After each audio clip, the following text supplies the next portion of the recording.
Entonces vamos a entrar ya, vamos a ponernos, ahora ya sabemos lo que tenemos que hacer, ya sabemos cuándo tenemos que empezar, y ahora vamos a entrar en harina de cómo invertir en los mercados financieros.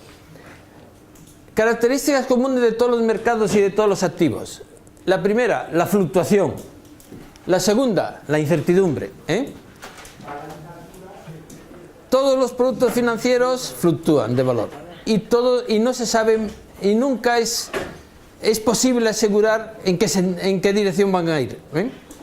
Esta es una cuestión. Entonces, pues, ¿cuál es la solución? Pues preguntar a los que saben, y preguntarle, oye, ¿va a subir? ¿Va a bajar? ¿Me voy? ¿Me quedo? ¿Entro? ¿Salgo? Y hay gente, los analistas, que son especializados en eso y que dan su sabio consejo sobre lo que hacer, para adelantarte al mercado, digamos, de alguna forma. Es el desideratum, es adelantarte al mercado. Yo os voy a dar aquí una valoración de una entidad solvente, además veis que está en inglés, sobre el tipo de cambio del cambio euro-dólar, hecha en marzo de este año, cuando estaba 1,05, y decían que por una serie de razones que exponían aquí, que iban a subir los tipos de interés, que la economía va bien, no sé qué, no sé cuánto. Hemos revisado nuestro objetivo para los próximos 3 meses y lo situamos en 1,04 y 1,00 en 12 meses, es decir, que en 12 meses lo veían al dólar igual que el euro. Esto es una previsión de una entidad de muchísima solvencia sobre un tema tan aparentemente fácil y tan eso como la previsión del euro-dólar. 3 meses después estaba 1,18, un mes adicional más 1,20 y ahora está en 1,18, ya veremos dónde para. A mí, que yo tengo un 40 y tantos % de la cartera en América, pues eso me pega un cebollazo de tamaño natural. ¿Entendéis?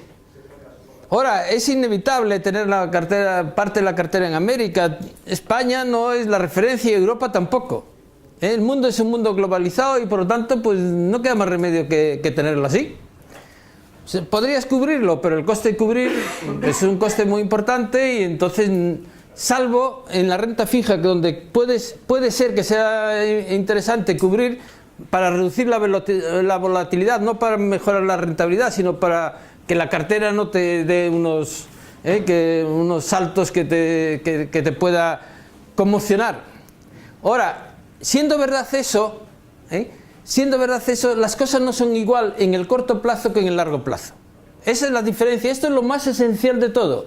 ¿Es verdad todo eso? Sí, pero en el corto plazo y en el largo plazo no es lo mismo. Son muy diferentes el corto plazo y el largo plazo. Y para que nos entendamos, a corto plazo no hay nada que hacer. Nada que hacer.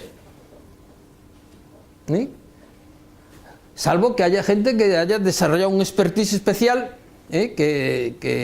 bueno, para eso. Pero en principio la idea es, a corto plazo no hay nada que hacer. Y en el fondo, este es el motivo por el que el título de esto es un paseo aleatorio por Wall Street.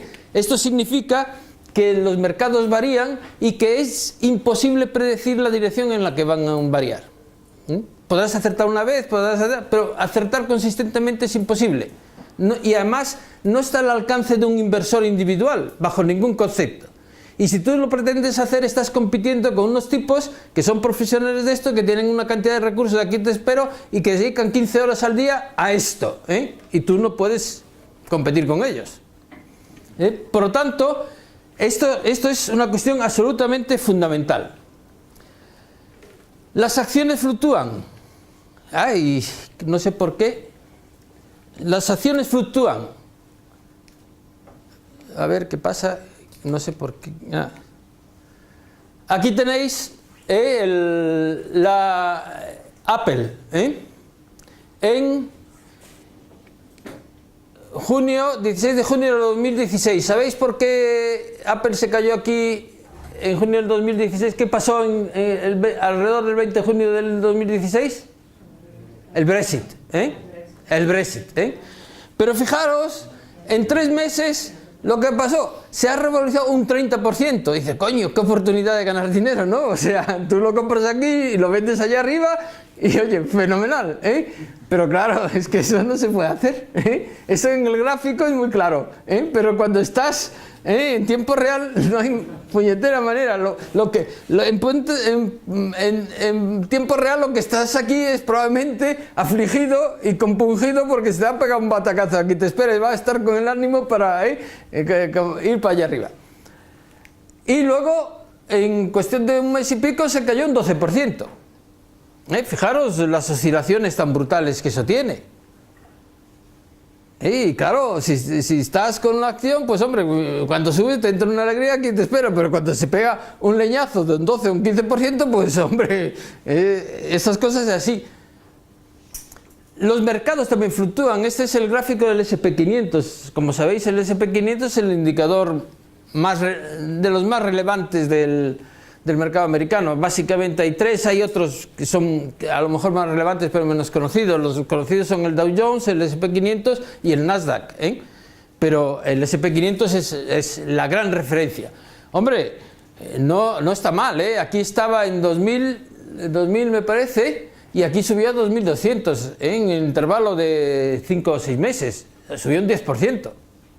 Y dice, hombre, si hubiese comprado aquí, porque se puede comprar, el SP500 se puede comprar, uno puede comprar un fondo que sigue la evolución del SP500, y vendo aquí, pues oye, que bien me ha ido. Hay una cosa que hay que tener muchísimo cuidado con el corto plazo, porque hay lo que se llama un sesgo del inversor que se llama aversión miope al riesgo. Cuando te fijas demasiado en el corto plazo, cuando ves demasiadas veces cómo está evolucionando la cartera y ves que ha caído y que ha vuelto a caer y no sé qué, esto lo que te hace es desarrollar un sentimiento de aversión al riesgo, que es fatal, porque te impide asumir de una manera convencida el hecho de que hay que estar en los mercados y hay que aguantar.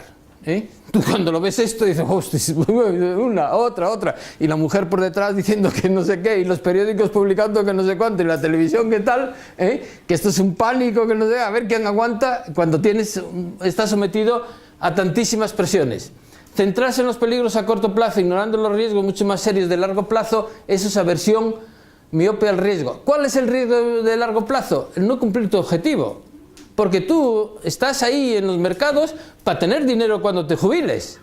Como te fijes mucho en el corto plazo, vas a tomar una serie de decisiones que te van a impedir conseguir el objetivo de largo plazo, que es lo que tendrías que realmente guiar tu conducta. Caso práctico, antes lo habéis comentado, aquí tenéis el IBEX, Cataluña y Cataluña, Es verdad que todos los mercados europeos han caído en este mes, pero el español lleva un 10% de caída. A mí no me preocupa mucho porque yo el IBEX no invierto en el IBEX. El IBEX no invierto por una razón muy sencilla, porque España es un 1% de la economía mundial. Por lo tanto, pues como referencia es el mundo, pues es un pequeño lugar. No invierto en el IBEX. ¿Qué significa visión de largo plazo? Vamos ahora a entrar en el ámbito de largo plazo y ver cómo las cosas son distintas en el largo plazo. ¿Qué tenéis aquí? Aquí tenéis una línea roja que es la evolución del SP500 desde 1928 hasta 2016. $100 invertidos en el SP500 en 1928 se hubiesen transformado en $260.000 en el año 2016, o sea, se multiplicó por, ¿cuánto sale? 2.500, 2.600. En ese mismo tiempo, el $100 del año 1928 equivaldrían a 1.392 del año 2016. Es verdad que la inflación pues ha subido mucho, pero que duda cabe de que $260.000 es mucho más que $1.392. Quiere decir que ha habido una revalorización brutal. De igual manera, si inviertes $100 en el T-Bond, es el bono a 10 años de la Reserva Federal, esto se hubiese convertido en 8.000. Es decir, que de alguna manera, pues chico, multiplicas por 80 el valor. Invirtiendo en renta fija. Invirtiendo en renta fija, multiplicas por 80. Pues bueno, pues también es una buena inversión, pero comparado con los 2.500, 2.600 del SP500, hay mucha diferencia. Alguien puede decir, oye, eso está muy bien, pero a largo plazo todos muertos y todos calvos. Esto no me vale, porque son 100 años y, hombre, está bien, pero yo lo necesito para mí, no para mis nietos. O sea que esto no me vale mucho. Pero fijaros ahora en una cosa. Aquí tenéis la variación anual del SP500. La variación anual del SP500, lo que ha subido o bajado en cada año, desde el año 1928 hasta el 2016. Este es el 2016. Aquí veis la Gran Depresión, el crash del año 29, 30, 31 y 32, donde la gente que tenía dinero en bolsa perdió el 80 y tantos % de su valor. Que es eso. Tenéis la crisis del petróleo, que la tenéis aquí. Esto debe ser la antesala de la Segunda Guerra Mundial. Esto es la crisis de los .com y esta es la crisis de 2008. Como veis, hay caídas. Fue tremendo lo de la Gran Depresión, con caídas un año de más del 40%, pero 4 años sucesivos de caídas. Eso, a ver quién aguanta una cosa de esas. En la de 2008 no estuvo mal, casi llega al 40%, y tampoco estuvo mal las de la .com, han sido más pequeñas, pero han sido 3 años seguidos de pérdidas sustanciales. En el T-Bond también hay años que las cosas van bien. En el lado de las ganancias, pues hay años 1, 2, 3, 4 y 5, donde la revalorización del SP500 en un año solo ha sido superior al 40%, que está muy bien, y bastantes años donde ha estado entre el 20 y el 40%, como veis ahí, entre el 20 y el 40% ha estado muchos años. En el T-Bond, pues también ha habido un año donde la revalorización fue del 30%, otros más discretos del 20%, 1, 2, 3 y 4. En el lado de las pérdidas también ha habido años de pérdidas, el que más en el año que me parece que es el 2009, donde ha habido una caída superior al 10%. Pero lo que se ve es las caídas son parecidas, igual de frecuentes, pero más atenuadas. En la renta fija, igual las subidas también son más atenuadas, no suben igual. Este es el corto plazo. El corto plazo tiene riesgos, te puede coger una caída y te coge. Vamos a ver cómo es el largo plazo. ¿Qué representamos aquí en esta gráfica? En esta gráfica representamos la evolución del SP500 en los 20 años que median entre el año 1928 y el año 1947. Y aquí veis esta es en 1947. $100 invertidos en el SP500, computados en periodos móviles de 20 años, o sea, siempre computando un periodo de 20 años, nunca esos $100 hubiesen sido menos de $100. Nunca. En toda la historia, y ahí tenéis desde el año 1928 hasta el 2015, casi un siglo de historia. Y nunca, en periodos de 20 años, el SP500 ha caído por debajo del valor inicial del periodo de 20 años. ¿De acuerdo? Nunca.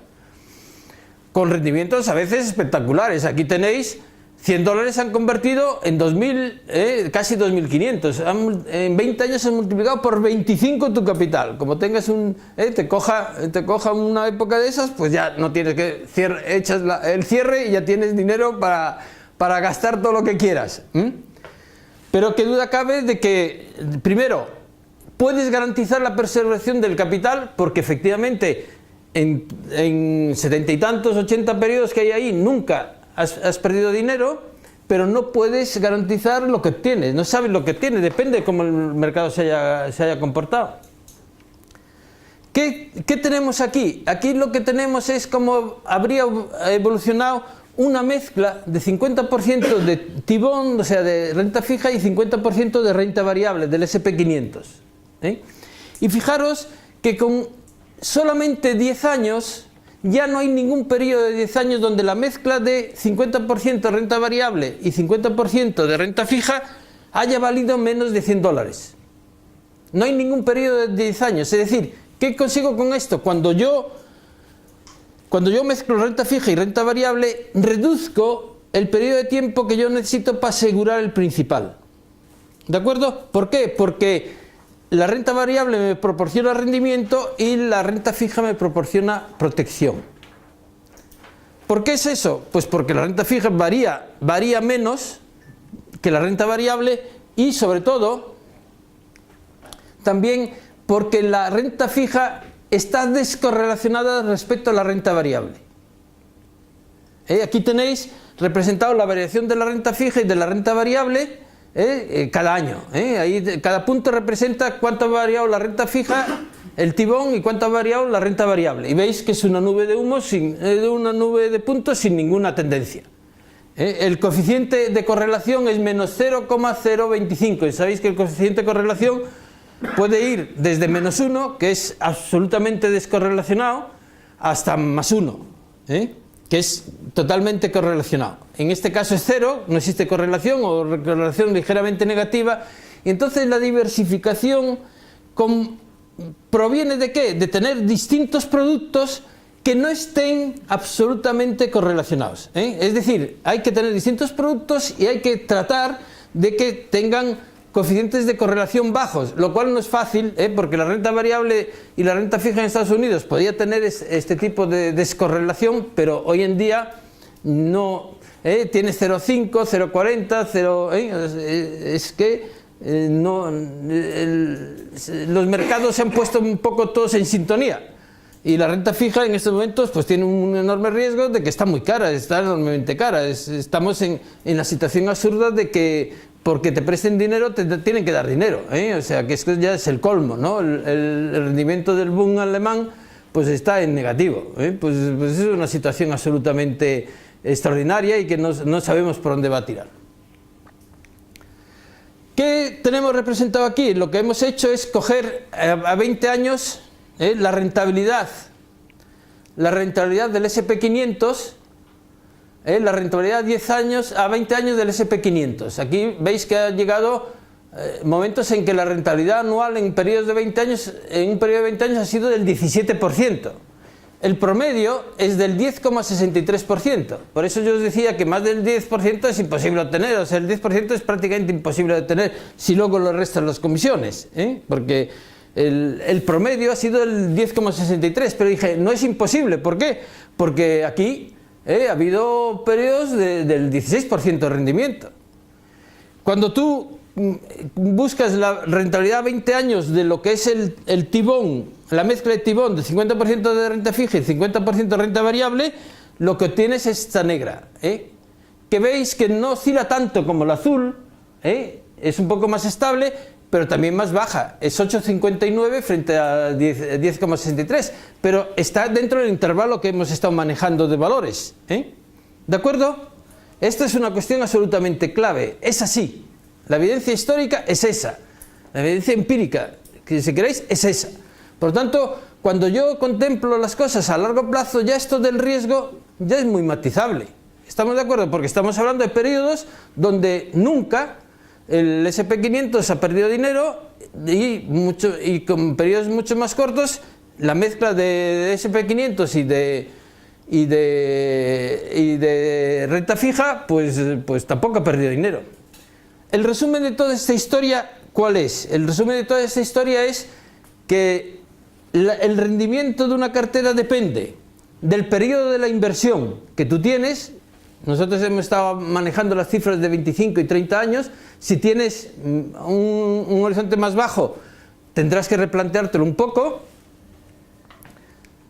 Del asset allocation es la asignación de activos, de la proporción entre renta fija y renta variable que yo tenga en mi cartera, y de la evolución de los mercados. Fijaros en una cosa, la evolución de los mercados yo no puedo controlar, no tengo ningún control sobre ello, será la que sea, y la tengo que asumir. Donde yo sí que controlo el periodo de la inversión y la asignación de activos. Sobre esas variables yo tengo un control, yo puedo decidir cuánto tiempo voy a invertir, y yo puedo decidir qué proporción tengo de renta fija y de renta variable. Esas son las dos decisiones realmente importantes que yo tengo que tomar. Y olvidarme del mercado. Esa es la filosofía que subyace detrás de esta escuela, digamos, de pensamiento sobre la inversión. ¿Por qué? Porque una vez he invertido, estoy constantemente dentro del mercado. Es muy difícil asumir esto, A mí me ha costado años, porque cuando me lo contaban, anda, en el 2008 yo decía, anda, que si estoy dentro del mercado, pero es así, es así. Al final, la historia es muy clara, el capital final es igual al capital inicial por 1 más TR elevado a N. Y es un principio fundamental de lo que se llama la teoría de gestión de carteras, moderna de gestión de carteras, como dije antes. Rentabilidad y riesgo van unidos. Si quiero alta rentabilidad, tengo que asumir riesgo, tengo que tener porcentajes importantes de renta variable. Ahora, si lo contemplo todo esto en el horizonte largo plazo, el panorama que se me presenta es totalmente distinto que si lo contemplo en el horizonte del corto plazo. ¿De acuerdo? Esto es así. ¿Por qué es una decisión muy importante? Porque fijaros, de toda la rentabilidad que obtenga de la cartera, el 91,50% se explica o se motiva por la asignación de activos que yo haya hecho. Eso tiene una influencia del 91,5% del rendimiento de la cartera, se debe a eso. Un 4,60% la selección de los productos que yo haga. Un 1,8% del market time, de lo que acierte a la hora de entrar o a la hora de salir. Pero eso solamente tiene un 1,8% de peso en la decisión sobre la rentabilidad, en la influencia sobre la rentabilidad, y otros un 2,10%.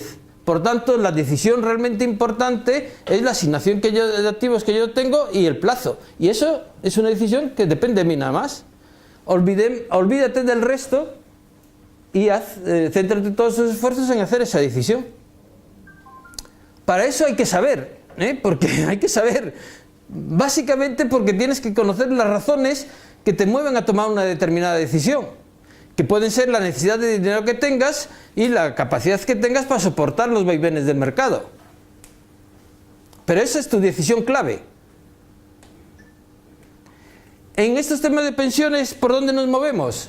Esto es una de Vanguard, sobre el tema de pensiones. Te dice la asignación de activos en función de los años que te faltan para el retiro. Mientras te falten 25 años para el retiro, tú tienes 90% de acciones, casi 90% de acciones y 10% de bonos, de renta fija. Fijaros que es 90% de acciones, de las cuales una parte, en torno al 50% más o menos, son acciones del mercado americano, y estas son acciones de otros mercados internacionales. Para que los americanos recomienden comprar acciones o activos de otros países que no son América, pues hombre, eso es toda una innovación, porque el mercado americano es con mucho el más grande de todo el mundo. Pero ellos también empiezan a darse cuenta de que tienen que comprar acciones de otros países. ¿Por qué? Por diversificar la cartera. Y antes lo mencionabas, que Emergentes es una estrella que empieza a brillar en el firmamento de las inversiones. Este hombre recomienda una parte de inversión en mercados emergentes. Este hombre recomienda una parte de inversión en mercados emergentes, y eso para los americanos, pues antes, hace 15 o 20 años, era pecado mortal. Y lo recomienda. Recomienda mercados emergentes. Consejos para futuro. ¿Qué hay que hacer? ¿Vale? Resumen de toda historia. Comenzar a ahorrar cuanto antes y mantener el ahorro al menos 25 o 30, los que puedan hacerlo. Invertir al menos el 10% de los ingresos anuales. Y ya sabéis cómo se hace, separándolos de antemano. Prolongar la vida activa, mantener los ingresos, porque eso permite mantener los ingresos, incrementa el capital y mejora la tasa de reposición.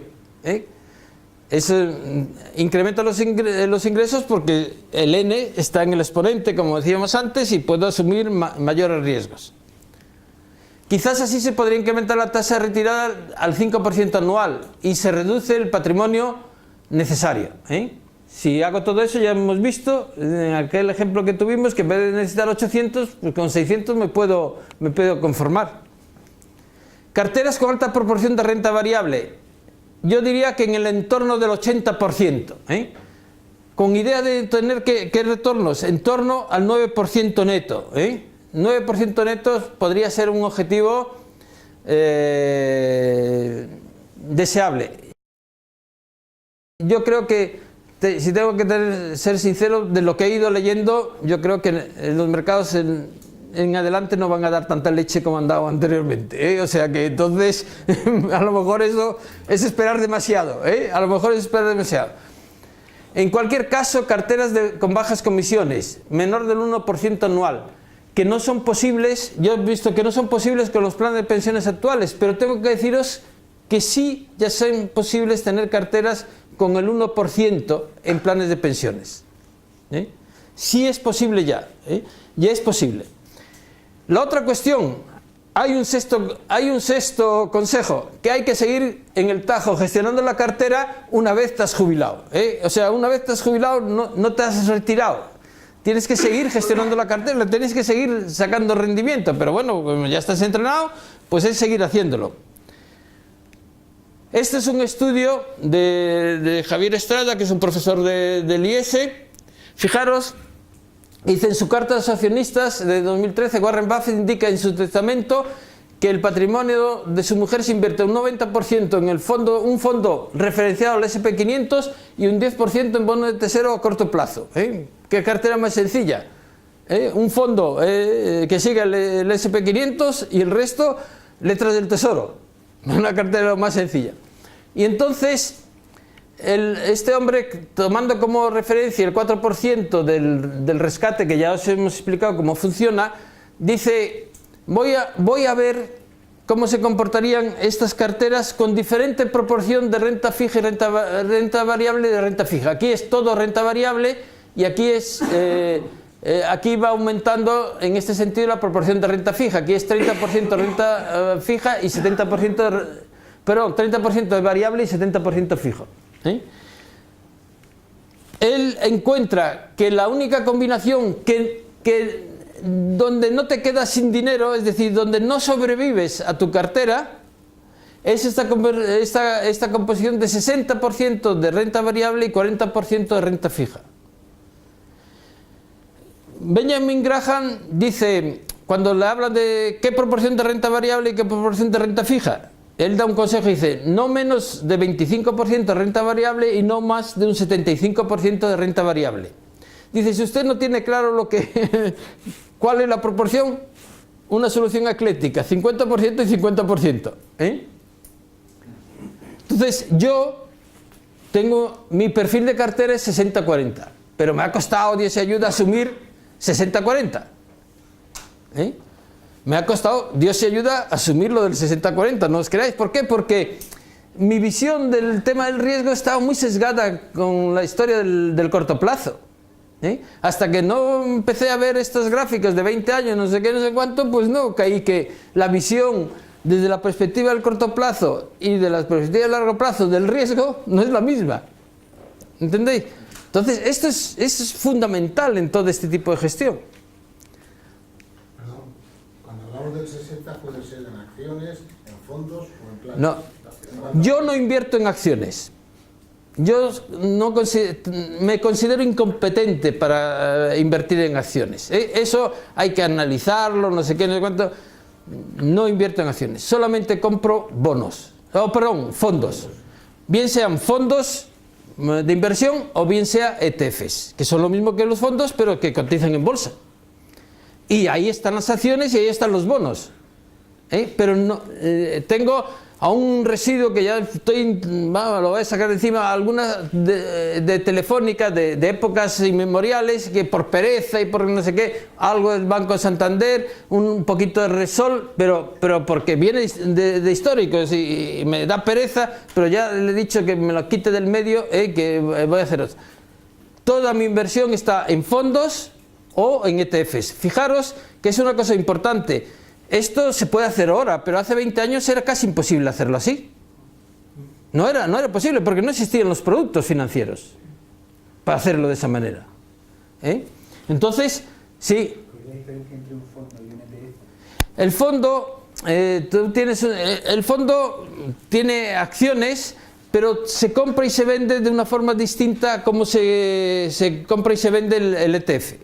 En el fondo lo gestiona una gestora, una entidad gestora, luego los activos están depositados en una depositaria para separar eso y tal, y tú vas y compras una participación, y cada día, al final del día, te dan el valor que esa participación tiene, y compras el número de participaciones que creas, incluso por fracciones. Compro 325,87654, ¿vale?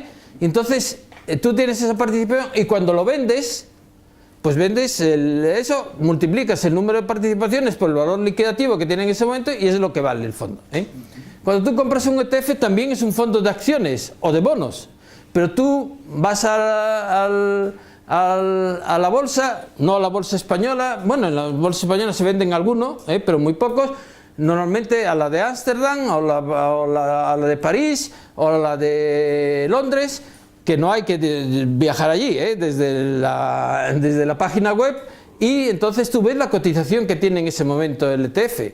Entonces das una orden de compra, la puedes fijar a un determinado valor y a ese valor te la hacen y te la ejecutan, o la puedes hacer a mercado y entonces al precio que tengan te lo compran, el número que tú digas, y aquí son números completos, 100 participaciones, 120 acciones de un ETF. ¿Qué ocurre? Que un ETF sobre el SP500, una acción es representativa de todo el índice, con lo cual tú al comprar una participación del fondo o una participación del ETF, estás comprando todas las empresas que forman, o la mayoría de las empresas que forman el índice. Básicamente, a ver, ETFs ya se puede comprar en todos sitios, pero básicamente es que el fondo es, pues eso, un fondo que reúne una serie de composición, parte variable, parte fija. Dentro de la variable estará en un mercado, en otro y tal, el gestor a lo largo del tiempo va variando. Y tiene un número de participación y un valor. Y el ETF básicamente es un valor que sigue a un índice. Por ejemplo, el ETF del IBEX 35, tu ETF va haciendo lo mismo que el IBEX 35, porque representa, como dice, a todas las acciones y su composición y su porcentaje. El ETF del SP500, tú estás apostando por el índice SP500. Hay ETFs tecnológicos, pues apuesta por el tecnológico. Hay otro índice que es la de Banco Europeo. Pues coge el índice de la Banca Europea y lo que hagan. O sea, los ETFs siguen a los índices. A los índices. Mis palabras de profano es, cuando yo compro una acción, ¿vale? La acción puede subir o bajar. La compro a 10, si la vendo a 20 gano 10, si la vendo a 5 pierdo 5. Cuando compro un ETF, compro un conjunto de acciones fijo. Compras el IBEX. Imagínate que el IBEX está hoy que ha caído. Pero lo compras a un precio determinado y lo vendes a un precio determinado y ya está. Claro, pero me refiero a que es como si yo en vez de comprarme una acción me comprara 0,5 de Telefónica. Exactamente. Están distribuidas en base, normalmente ponderadas por el valor de capitalización. Quiere decir que tendrás más dinero en las empresas más grandes y menos dinero en las empresas más chicas. Compras el índice. Y luego una cosa importante, por ejemplo, importante a tener en cuenta. Cuando tú tienes un fondo de inversión, puedes traspasarlo a otro fondo y no tributas.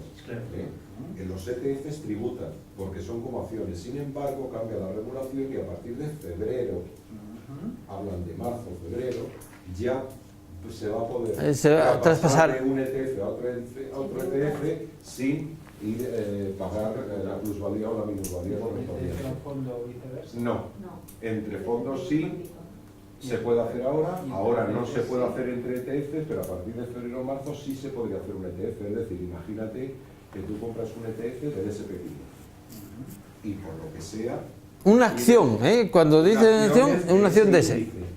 Imagínate que por lo que sea, dice, pues ahora quiero cambiar a un ETF que siga el IBEX 35, pues lo traspasarías y no tributarías. A partir de 0 de marzo eso se puede hacer. O sea, los ETFs son muy buenos, bueno, y los fondos y tal, pero son herramientas distintas. Por ejemplo... Bueno, entonces, ¿queréis saber cuáles son los buenos planes de pensiones? Morningstar, me parece que trimestralmente hay una página en Morningstar es esto que veis aquí, lo veis aquí, Morningstar, que publica los planes 5 estrellas en distintas categorías.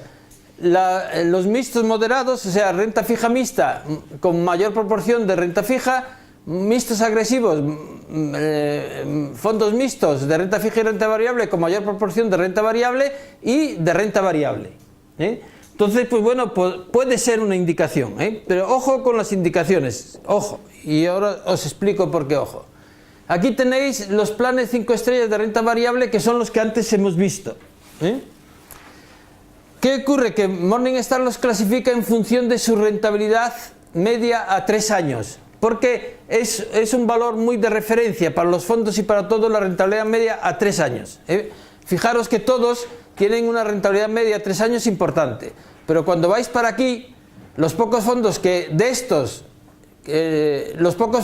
tienen 15 años, lo cual quiere decir que estos fondos son relativamente nuevos, porque hay solamente 3 que tienen más de 15 años. Fijaros qué rentabilidad dieron.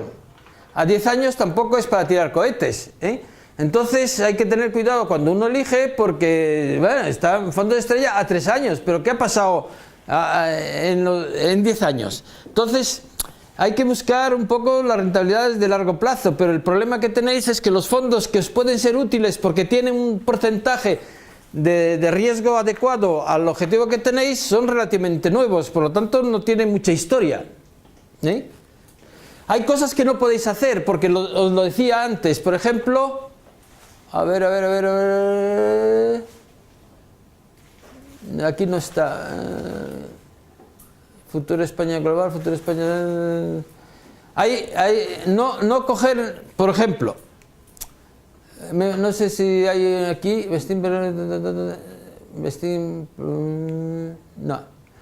no está por ahí. El ejemplo lo doy ahora. Aquí tenéis los 10 planes de pensiones mejores de 2016. Todo esto lo podéis sacar de la página web que yo os he dicho, del Ministerio de Economía. Sacáis una hoja de Excel y lo podéis sacar toda esta información sin ningún problema. Fijaros qué rentabilidades magníficas. Mi cartera un desastre, 2,73 en el año 16. En el año 15 pues ya no fue tanto desastre, 7,36, hay alguno que la ha cagado, con perdón, estos pues que ya hay algunos que lo han hecho mal, pero a 15 años mi cartera lo ha hecho mucho mejor que todos los demás, o sea que al final, oye, no está mal, ¿no? Es decir, que para los que lo hicieron mejor en el año 2016, que son estos, que tener mucho cuidado, porque si vais a contratar, vais al Santander, os va a sacar renta variable USA, fíjate qué rentabilidad ha tenido, tened en cuenta que eso ha sido el año 2016, pero a 15 años, mirad la rentabilidad que ha tenido el Santander renta variable USA, y esto es lo que realmente hace que vuestro capital suba o baja, de forma drástica, lo que ha ocurrido en 15 años, no lo que ocurre en un año. ¿De acuerdo? Entonces es muy importante tener las ideas claras respecto a la selección. He dicho que antes que hasta ahora pensar en un plan de pensiones con un 1% de comisiones era una quimera. Empieza a cambiar el panorama. ¿Por qué? Pues porque, hombre, el mercado, las fuerzas del mercado son muy poderosas, y entonces empieza a aparecer opciones razonables desde el punto de vista de las comisiones. Aquí lo veis, plan de pensiones CN Partners Morningstar dinámico, es un plan de pensiones que saca CNP Partners, con el patrocinio, lo que sea, de Morningstar, cosa que no me gusta mucho porque la verdad es que Morningstar ha sido muy neutral siempre, y aquí ya hay un cierto conflicto de intereses, pero tiene un perfil totalmente distinto a los de los tradicionales. Si veis, todo esto, salvo este de aquí, me parece, todos los demás son ETFs. Todos los demás son ETFs. Y veis que no hay nada de bolsa española. Nada. Invierte, este es Europa, este es mercados emergentes, estas son pequeñas empresas, este es un SP500, me parece, este es el Russell 2000, que es de las empresas pequeñas de Estados Unidos, este es Japón, este es un fondo de Vanguard institucional, aquí veis, para poder meterse en esto hay que poner 1 millón de euros encima de la mesa, por eso tienen comisiones muy bajas, entonces ellos lo pueden hacer. Los otros ETFs muy populares son los de iShares, eso es BlackRock, iShares, aquí lo veis, Entonces, mirar las comisiones que tienen. Estas son las comisiones de los ETF. 0,20, 0,20, 0,30, 0,07. Alguien decía, a ver, ya me dirás un ETF 0,07. Aquí tenéis un ETF 0,07. ¿Qué ocurre con esto? Pues que el coste medio está en 0,27%. La comisión de gestión 0,65, la comisión de custodia 0,07. Fijaros que esta comisión de gestión es hasta el 1,5 en los normales, 0,65. Total, si sumáis todo eso sale 0,99.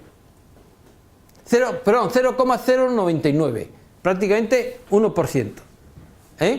1%. Con lo cual ya tenéis planes de pensiones con 1% y además con una enorme diversificación, como veis ahí. No tan enorme, porque fijaros la cartera que tienen, es una cosa que me ha sorprendido muchísimo.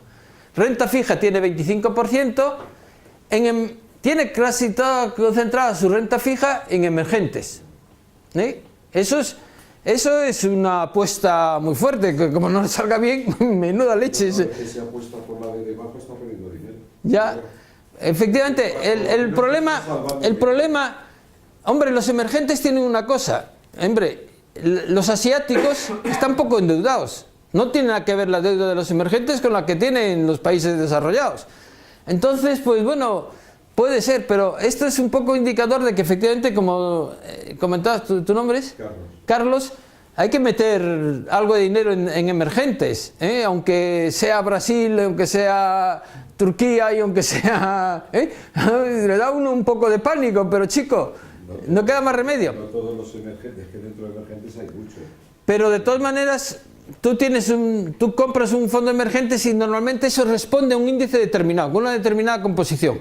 Puedes comprar Asia, emergentes Asia, pues podrías comprar emergentes Asia, que es un poco lo que ocurre. Fijaros en la renta variable, también hay una apuesta tremenda por los emergentes. Asia, emergentes global, Europa 21%, Japón 11% y USA 15%. Entonces, este es un fondo muy diversificado, donde aquí en España ni se la espera. España está dentro de Europa. De Europa, pero quiero decirte que España es un... Es que pone la palabra dinámico. Yo no le conozco pero al ser dinámico se supone que todo eso lo va variando continuamente. Él solamente mantiene el 25-75. Yo creo que más que variar el 25-75, lo que varía... El 25-75 no lo varía. Yo creo que ellos apuestan por hacer una apuesta oportunística por los mercados. Es decir, ellos dicen, hombre, si va a subir una acción o va a bajar, no lo sé, pero si un mercado va a ir mejor que otro, sí que lo puedo controlar. Entonces, ellos yo creo que apuestan por esa cosa, de eso. A mí lo que me ha valido esto de decir, oye, pues que estaba dudando si los emergentes los subía o no los subía, los voy a subir, básicamente porque veo que estos han apostado y estos tipos saben de esto, o sea, porque es que saben. Entonces, si estos han apostado de esa forma, yo no voy a apostar de esa manera tan brutal. ¿Por qué? Pues porque me da un poco de yuyo. Pero qué duda cabe que entre eso y que este señor también recomienda lo de los emergentes y que otro que estoy leyendo ahora también recomienda los emergentes, pues me voy a convencer, y voy a subir un poco mi porcentaje de emergente. Pero fijaros que todo funciona en razón de esto, de la asignación de activos que yo tengo en función de renta fija y renta variable, unos mercados u otros. ¿Que se decide uno por hacer su propia cartera? Pues aquí tenéis esto que se construye con una herramienta de asignación de activos que tiene la página de Morningstar, que a mí no consigo que me funcione porque el Silverlight, no sé qué historia, me lo bloquea, no sé qué historia pasa ahora, que no lo soy capaz. Que tiene 50 años, pues chico, pues quédate con un 50% de acciones, 40% de bonos, liquidez y otro 5%. Si inviertes 6.000 euros, tienes 120.000 que has invertido y tienes una probabilidad 95% de conseguir 177.000, otra probabilidad 75% de llegar a 229.000 y una probabilidad 50% de llegar a 274.000. Esto te lo da un asignador de activos. Que eres joven y que tienes mucho futuro, 35 añitos, tienes 35 años por delante, 6.000 euros que inviertes, total de inversión 215.000, 80% de renta variable, 10% de bonos, 5% de liquidez y otros alternativos. ¿Alternativos qué es? Los REITs, que son fondos de inmobiliarias que se dedican al alquiler, y oro. Se puede comprar ETFs de oro también. También puedes comprar de oro físico de empresas mineras de oro. Entonces también los puedes... que buscas con eso un poco de diversificación de la cartera y descorrelación para que las cosas funcionen bien. Si haces esto, tus 215.000 euros que has invertido tienes una probabilidad 95% de prácticamente duplicarlos, una probabilidad 75% de multiplicarlos por 4 y una probabilidad 50% de ganar, de llegar al 1.200.000 euros. Hombre, no está mal, un 50% llegar a tener 1.000.000 de euros habiendo invertido 215, pues no está mal, ¿no? Está bastante bien. ¿Tienes la seguridad que vas a sacar 1.000.000? No, no tienes la seguridad, nadie te puede asegurar ninguna cantidad. Pero tienes una orientación de por dónde podrían ir las cosas, siempre y cuando que los mercados se sigan comportando en el futuro como se han comportado hasta ahora a lo largo de un siglo. No lo sé, las valoraciones a largo plazo de los mercados son un poco descorazonadoras en la actualidad, básicamente porque están muy altos, están en los altos de toda la historia. En este libro os da también una indicación de guía de inversión según el ciclo vital, y os dice, para los 25 años, pues 70% en acciones, en el inmobiliario, que son los REITs, 10%, en bonos 15% y en liquidez 5%. A los 30 y muchos y 40 y pocos, aquí tenéis. Entonces, lo que veis es que a medida que tienes más edad y que tienes menos tiempo, tienes que ser más conservador. Pero bueno, te da una orientación bastante razonable. Ahora, te tienes que convencer de que eso es así, ¿por qué? Porque tienes que tomar una decisión para siempre, de que te vas a estar en el mercado para siempre. Luego cruza los dedos y a ver qué pasa. Y no lo mires muy a menudo por lo que te decíamos antes, de que te puede dar un poco de yuyo, un poco de yuyo. En mi experiencia personal, ¿qué he hecho yo? En primer lugar, yo tengo una cartera que tiene un perfil de 60% de renta variable y 40% de renta fija. Entonces, para saber si las cosas las estoy haciendo bien o mal, yo utilizo un benchmark, uno de referencia, que es el 60% del MSCI World, que es un indicador de mercado global de todo el mundo, y un 40% de renta fija europea a corto plazo. Ese es mi benchmark, ¿de acuerdo? Entonces, yo tengo, como veis aquí, un 54,2% de acciones, un 2% de otros, o sea que tengo un perfil un poquito bajo sobre el 60%, ¿eh? Un perfil un poquito bajo, pero está en ese entorno, ¿eh? Yo lo sitúo en un entorno donde la media está en 60, pero puedo tener un poquito por debajo y un poco por encima. ¿Qué tengo? Aquí veis, este es un fondo de renta fija a corto plazo, de una gestora muy conocida que nos está decepcionando de una manera radical. Perdona un segundo, porque es un fondo que, lo sabes, le tienes. Es un fondo colchón, vamos a decir, bueno, de los mejores que existen. Sí, pero que... desde hace 6 meses es para mandarle, bueno, yo le tengo. Ya. Ese le tengo siempre. Pero es que yo tengo, es el que tengo más dinero metido ahí. Pero ese se va, pues ya te lo digo yo, vamos, no sé, soy tu asesor, pero ya tenía que haber salido hace 5 meses. No lo sé. No lo sé, porque ¿sabes cuál es el motivo por qué este está aquí? Se ha puesto corto con el bono. En la curva. Porque se ha puesto corto en el bono alemán. Claro, en la curva corta. No. Cortos quiere decir vendido en el bono alemán. Es decir, él espera que el bono alemán, pues chica, pues es que se caiga el precio, porque suba el tipo de interés y se viene abajo, ¿eh? Sí. Si efectivamente eso se produce, es una apuesta lógica en la situación actual. Lo que pasa es que lo de la lógica y la racionalidad en los mercados, Que si no forman gobierno lo mismo ayuda. A lo mejor, eso que dice él, ya lo verás. Si no forma gobierno, ayuda, este sube, ¿eh? Entonces yo estuve a punto también de mandarla a freír puñeta, digo, porque ya me decepcionó Carmiñac con el Patrimoine, que también me decepcionó. Y digo, este ya empieza a hacer apuestas sugestivas. Lo que pasa es que tiene lógica esa apuesta de ponerse corto en el bono alemán. Tiene apuesta. Entonces me aguanto, digo, bueno, tampoco pierdo tanto, pierde muy poquito de dinero. Pero sorprendentemente, un fondo, que es a lo que yo iba un poco desde el principio, que es que un fondo como ese, que es un fondo buenísimo de colchón y el patrimonio, aunque a mí me gusta más este, ahora es malísimo. Ya. Pero no ahora, lleva ya 5 meses malísimo. Sí, lo sé.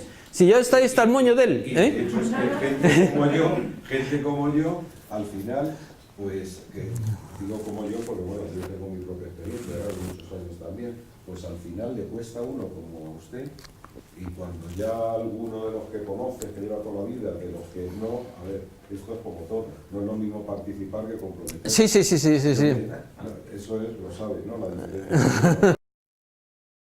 En un plato de huevos fritos con bacon, la gallina participa y el cerdo se compromete. Yo estoy metido dentro, porque tengo lo que gane es de lo que digo.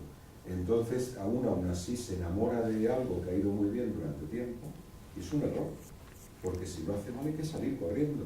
Y te tienen que empujar a alguien que te tiene que decir, Carlos, has tardado 2 meses, pero hay que salir. Y a lo mejor dentro de un tiempo será otra vez el buen colchón. Yo es que, ¿sabes qué pasa? Que yo la apuesta que hace la veo lógica, ¿eh? Y porque a mí lo que me da mucho miedo es cómo coño salimos de la burbuja de la renta fija que hay ahora, ¿eh? Y eso me da muchísimo miedo, ¿eh? Puede ser muy claro. Hasta que todo se ha distorsionado, ¿por qué? Por los quantity easing, en los que los bancos centrales han empezado a inundarle dinero, bono, comprando todo y tal y de cual, y eso es. Han reducido, bueno, no voy a enrollar, en el caso europeo ya están reduciéndolo, pero todavía dicen que lo van a seguir manteniendo. Y como los tipos de interés no van a subir hasta por lo menos en 2019, según dicen, aunque no se lo creen ni ellos, la situación del Carmiñac Security está colgada durante todo este tiempo. Pero bueno, eso es lo que... eso es la incógnita, ¿eh? Fijaros que yo tengo una posición relativamente alta en cash, 14,45. Este que viene aquí es un fondo a corto plazo, pero no estoy invertido ahí. Lo que pasa es que todo el dinero que tengo en cuenta corriente lo simulo con este fondo, básicamente porque luego para poder hacer los estudios. Aquí veis este fondo y este fondo son 3 fondos de Vanguard indexados.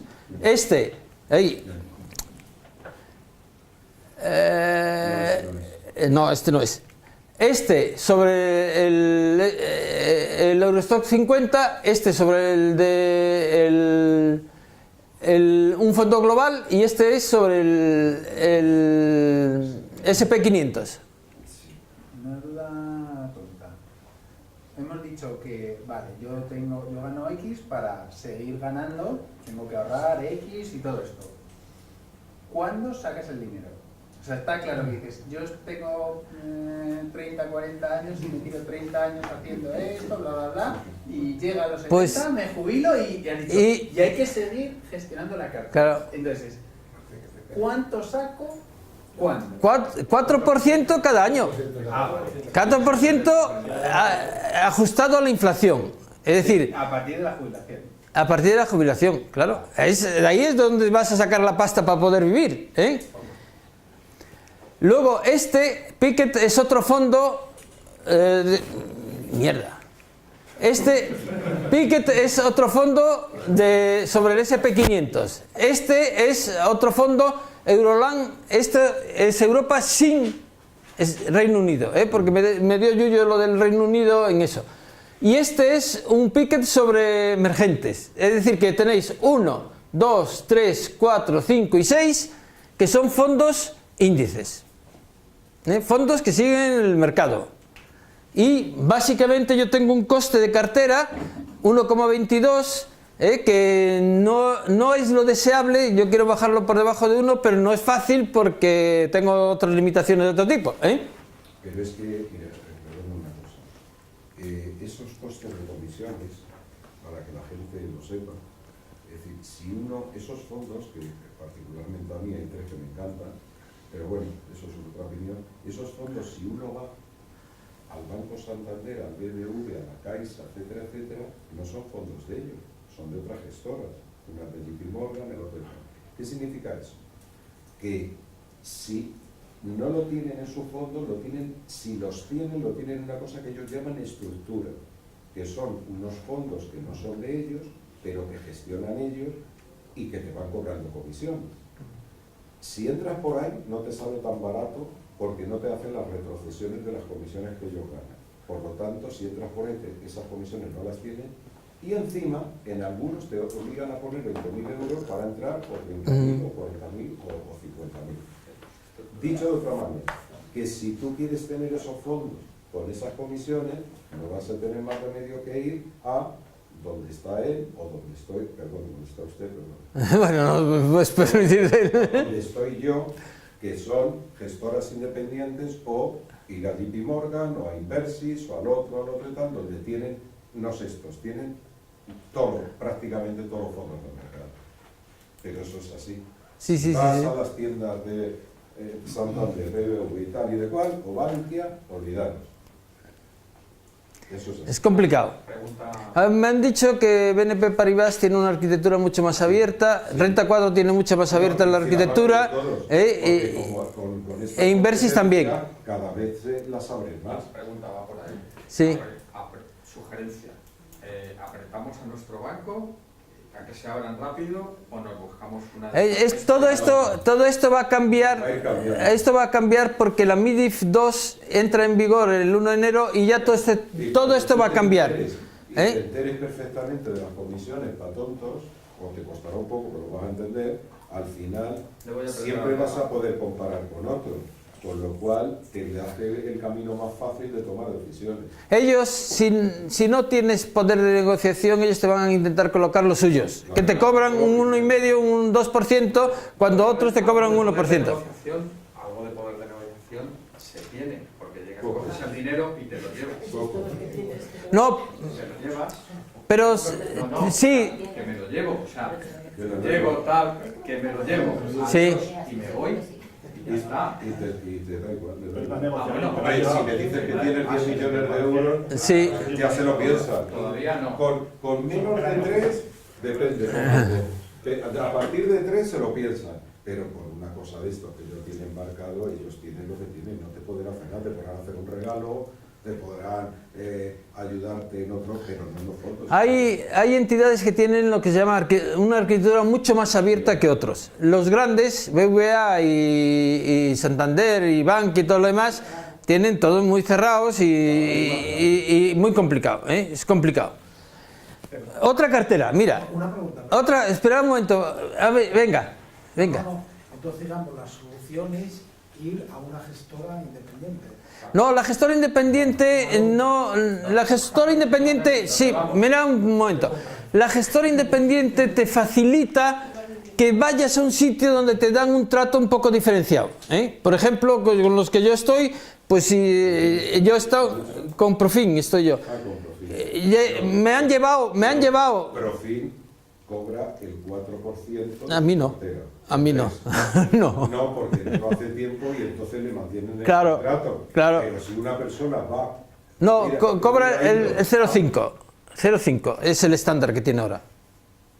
Pero puedes conseguir menos del 0,5. Sí, porque se han fusionado con los de Caja de Arquitectos y tal. Con Arquia. Si es que los conozco además, de Profil, conozco bastante, pero que lo han subido hace 2 meses, pero cobraban el 0,3 hasta hace poco, que he dicho el precio, y ahora el 0,5. Es decir, que si tú metes 100.000 euros... Pero eso es así que son... El 5% más el 21% del IVA. Pero son negociables esas cantidades, ¿eh? Eso es negociable. Ahí puedes negociar. El dinero que tienes. ¿Eh? En el Santander no. Y entonces, pues a mí, en vez de las comisiones ser las normales, como he ido con estos, me cobran el 25% de las comisiones normales que cobran por gestión de cartera, ¿eh? Pues bueno, pues es así, ¿eh? Entonces, lo que pagas de más a estos, pues ellos gestionan y te ahorras una parte. Yo no digo que esté mal la cosa, de hecho es que yo también pago en determinadas cosas, pero que sepamos de qué estamos hablando. Lo que es importante es que sepas que eso lo hay que reducir, ¿eh? Que lo hay que reducir, que cuesta mucha pasta, mucha pasta, ¿eh? Mira, esta es otra cartera, esta es una cartera que está hecha para una empresa, para la empresa, yo tengo particular empresa, aquí veis, de acciones tiene un 55% y de otros que son asimilables a acciones tiene un 6 y pico, tiene un 61%, ¿eh? Que está un poco en el mismo perfil que el otro, ¿eh? Aquí veis iShares, ¿eh? Y aquí veis iShares, ¿eh? ¿Qué quiere decir esto? Pues que estos son ETFs. Y como los ETFs son mucho más baratos, veis que el coste de la cartera es 0,86. 0,86, el coste... Mierda. Pues oye, pues nada, este no quiere salir. 0,86, a ver, 0,86, que es un 0,40 menos que, casi un 0,40 menos que la otra, ¿eh? Tengo otras limitaciones y por eso no puedo mover las cosas como quisiera moverlas, pero bueno, pero esto sí.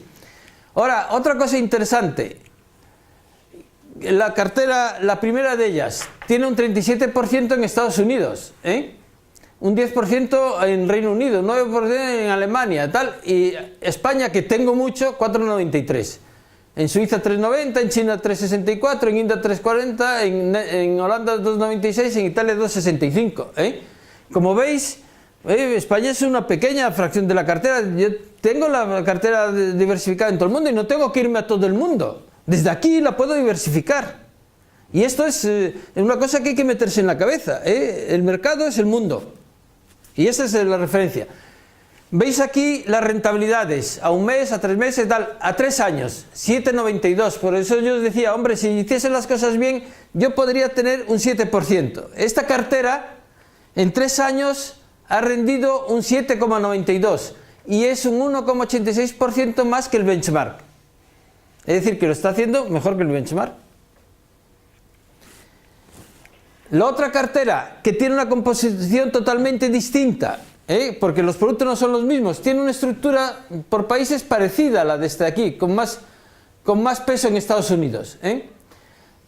Pero la cartera es distinta, pero el perfil, que es el mismo, parecido, veis que a 3 años es 7,92, en el otro creo que era 7,65, o sea, los rendimientos los da la estructura, no los dan los productos concretos que yo tengo ahí, con productos muy distintos, pero con una estructura muy similar el rendimiento es el mismo.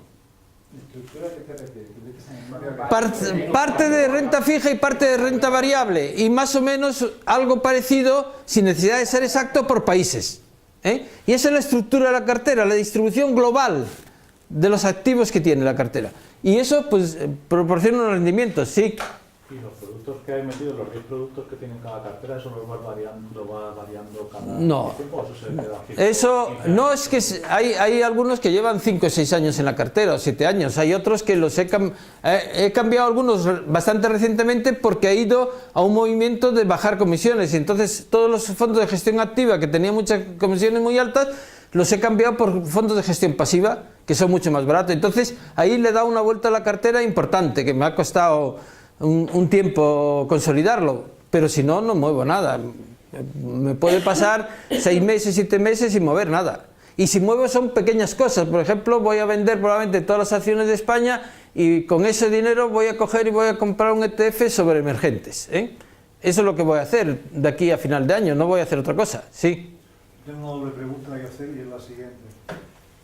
¿En base a qué eliges un producto o cómo lo haces?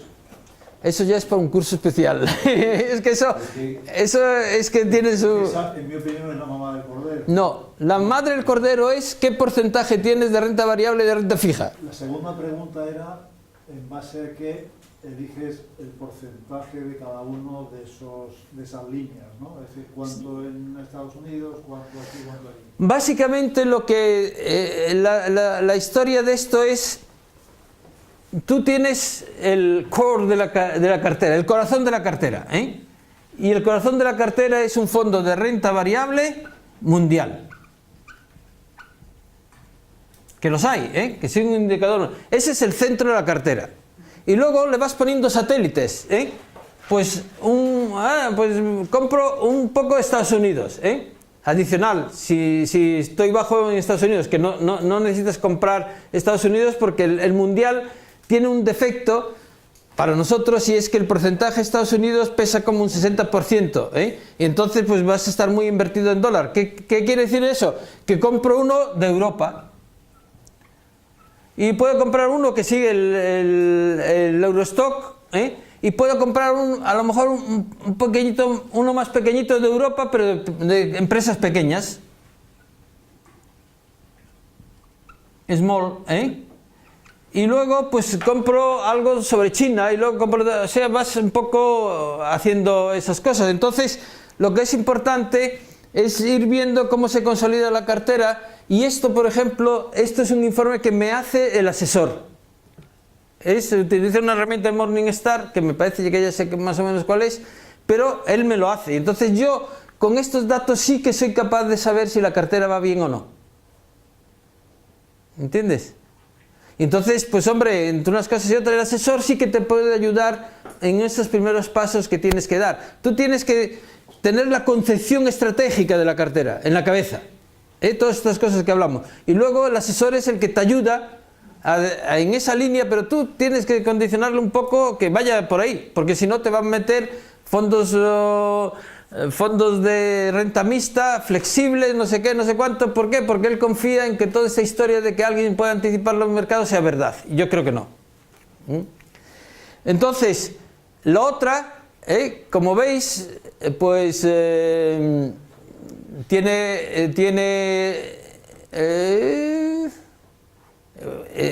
aquí veis 7,92 frente a 7,76, prácticamente tienen el mismo rendimiento, y 9,65 y 10,45, es decir, que tienen los mismos rendimientos siendo muy distintas las carteras, pero la estructura es la que determina el rendimiento. El 91,4% de la rentabilidad se explica por la asignación de activos, ¿os acordáis? Y esa es una decisión clave que tú tienes que tomar. Ahora, ¿tengo acciones? Sí, tengo acciones, pero fijaros, de lo que más tengo es de Telefónica, en las dos carteras, en una un 0,53%, y aquí un 1,01%, porque os dije que tenía unas acciones antiguas de Telefónica que estoy pensando en quitármelas de encima, Tengo acciones de Siemens o de Apple, pero tengo un 0,59% en mi cartera de Apple. Fijaros que las 10 primeras posiciones son un 3,87% en una cartera y un 4,76% en otra. O sea que tiene una diversificación enorme.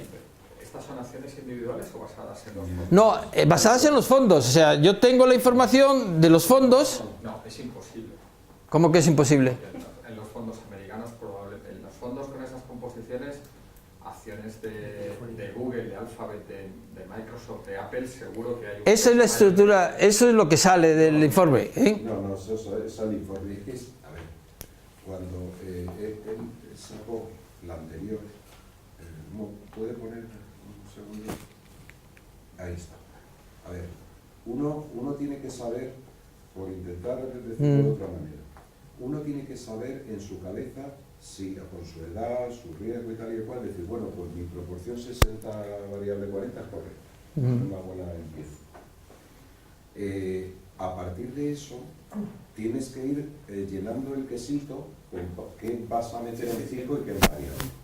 Entonces, el que sabe, o sea, el gestor de perfil en este caso, puede decir, bueno, pues de aquí a 3 años o 5 entendemos que la proporción más o menos debería de ser esta por países, o por tal. A partir de ahí, va buscando fondos que lo hayan hecho más o menos bien en esos países, estén especializados en Japón, en emergente, pero luego hará lo mismo Santander, no sé qué, que el Emerging Japan y Morgan. Y va buscando esos fondos. Entonces, él va buscando los fondos intentando coger esa estructura. Al final, una vez pasa la hoja de y va cogiendo las tripas del fondo, va y dice, hostia, me pasa, tengo mucho de alemán y quiero tener menos, tengo que elegir otro fondo. Entonces va gestionando y al final le sale plum. Estos son los fondos de lo que queremos. Y detrás las acciones que y ahí, en cada fondo, no son acciones te dice... individuales. No, esas son las participaciones que yo tengo de eso a través de los fondos. A través de los fondos. Pero he elegido el gestor de ese fondo. Vale. ¿Entiendes? Entonces, pues es así. Claro, tú vas al Banco Santander o a Bankia, como iba yo antes, claro, y te decía, mira, quiero una cartera de este dinero diversificada en un 70-30, en el que la parte fija, me meto por la variable, me gustaría tener un 30% de Europa, que fíjate, que tampoco es un 20 no sé qué, un tal y cual. Y te quedas mirando así, si sigues, cada vez menos, cada vez hay gente más preparada. Hasta ahí mi gestor es capaz de aguantar. Sí, pero si ya le sigues tirando más y tal y de cual, te sacará fondo. Y ya que saque el programa, lo sepa, que lo tienen, y que lo sepa hacer y te saque los quesitos por divisa, por tal, por cual y tal, eso ya tienes que trabajarte. Este informe, por ejemplo, yo lo tengo... En la Caixa, por ejemplo, ya, yo creo que ya cualquier persona que... bueno, no, es en banca privada, pero no. Si estás en banca privada... Estoy en banca privada. Pues si estás en banca privada en la Caixa... No, estoy en Sabadell. En banca privada de cualquier banco te lo dan. No, este no, te dan otros, pero que no son tan útiles como este, Pero ya tiene un poco... Porque Bankia me hace unos informes y digo, pero si esto no me va para nada, es simplemente por... La Caixa lo soporta. No sé, pero este me lo hace a mí el gestor, o sea, que me vale, a mí me es útil. ¿Qué significan fondos indexados? Ahora te lo explico. Ahora cuando pasemos. Establecer un objetivo, claves del éxito para la inversión. Primero, establecer un objetivo y un horizonte a largo plazo. ¿De acuerdo? Definir una proporción de acciones y bonos en cartera. El asset allocation. Diversificación amplia. Utilizar fondos indexados quiere decir fondos que siguen índices, no fondos que tienen un gestor estrella que va a prometer que no sé qué, no sé cuánto, sino ETFs o fondos indexados, que son lo mismo, pero distinto vehículo, pero es lo mismo en el fondo. Básicamente es para bajar comisiones,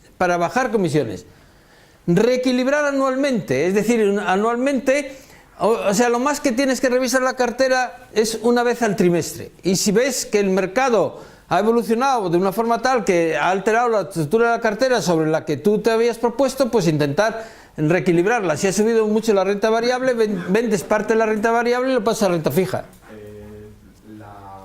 La de reequilibrado anual y la de aguantar no son un poco contradictorias. Con este No. trimestral... No.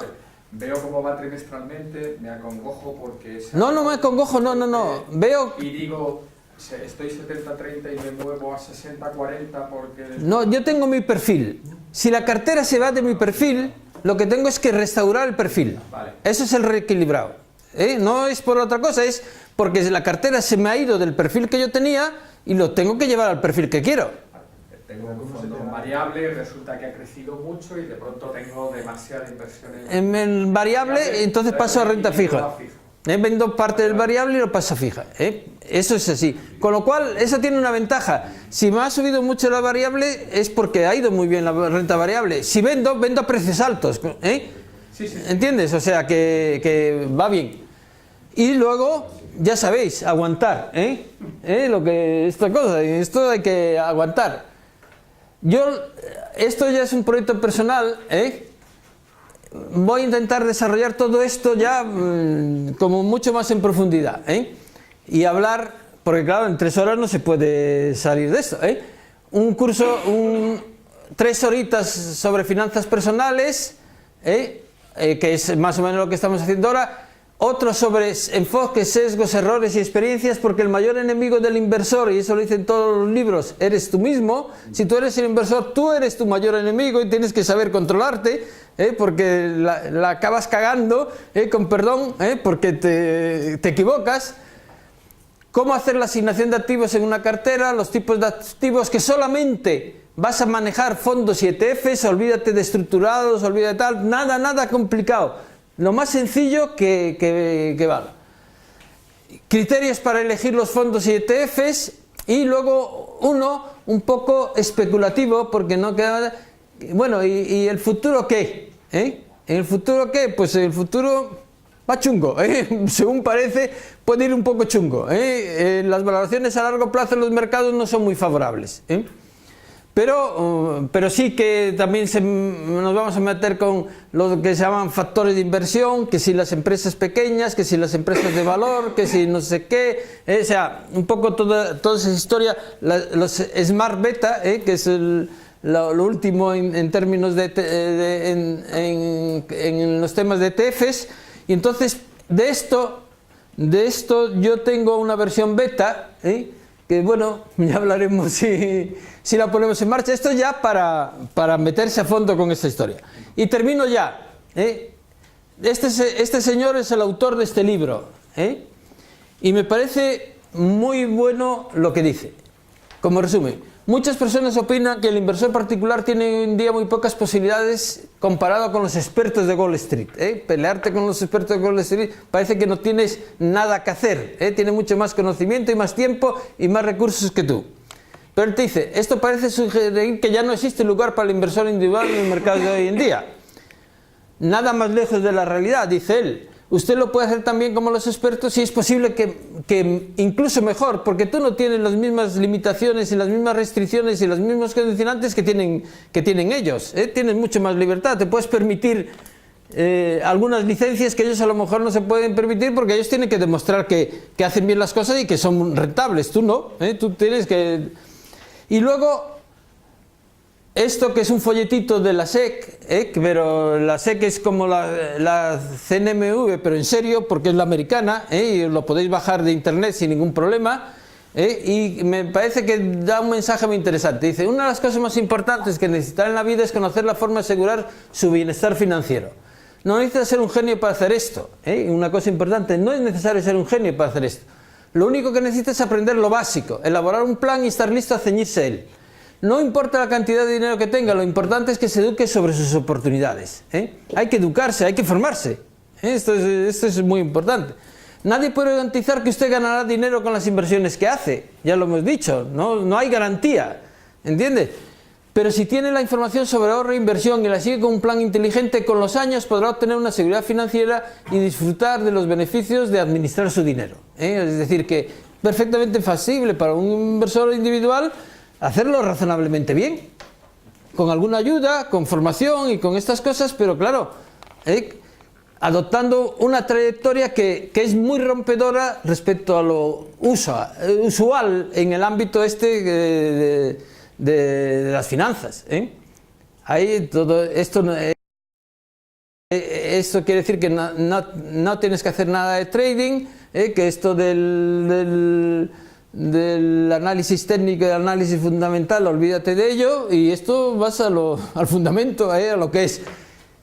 inconveniente que tiene, que es muy aburrido, no es creativo, no es emocionante, es pura rutina, pero, chicos, vale, un aburrimiento productivo es mucho mejor que un entretenimiento caótico y que te dejes desplumado al cabo del tiempo, Por lo tanto, bueno, yo creo que esto es un poco todo lo que os quería comentar y ya veréis, si acaso montamos el seminario ya con las partes, eso ya lo notificaremos porque os pueda interesar, ¿vale? Hacemos una versión beta y tal. Sí. Yo quería preguntar porque al final decíamos que tú fijas tu porcentaje de 60 variable, 40 fijo, pero también hemos dicho que, por ejemplo, un perfil de 25 años tiene que invertir más en variable y menos en fijo. A medida que vas aumentando la edad, lo tienes que ir modificando, ¿no? O sea que ese perfil de 60-40 lo vas a tener que ir cambiando. Vamos a ver, un perfil de 60-40 para gente joven es conservador. Por tanto, yo no lo aconsejaría para gente de 30 años, 35 años, yo no lo aconsejaría. De hecho, estuve con mi yerno, que tiene un poco más de edad, se cambiaba de trabajo, entonces le propusieron un plan de pensiones y las propuestas que recibes habitualmente de una sociedad son propuestas muy conservadoras. Por una razón sencilla, porque el MIDIF 2 está ahí a la vuelta de la esquina. Entonces, ellos tienen responsabilidad. ¿Qué ocurre? Que si ellos te proponen una inversión arriesgada y luego sale mal, pues tú puedes ir a lo mejor contra ellos, diciendo que coño, que te han engañado, que no te han ajustado tu perfil y tal. Solución de ellos, a ellos le importa tres narices si llegas a cumplir tus objetivos de verdad, que es conseguir el dinero que necesitas. Ellos lo que no quieren son problemas. Por lo tanto, te van a hacer una evaluación siempre tendente a lo conservador. Y su oferta va a ser muy conservadora, para lo que a lo mejor tú necesitas. ¿Entiendes lo que te quiero decir? Entonces tú tienes que decirle, oye, eso no. ¿Por qué? Porque eso me dejará muy tranquilo todos los días, no voy a tener muchas inquietudes, pero a lo largo del tiempo no voy a poder cumplir mis objetivos. Cuando eso se lo explicas, el otro se quedará un poco con los ojos en blanco, dice, este tío, ¿de qué está hablando? Porque normalmente ellos no, esa visión no la tienen. Pues si yo me fijo ahora un 80-20, por ejemplo, 80 variable, dentro de 10 años la tengo que cambiar a un 60. La tendrás que ir modificando poco a poco.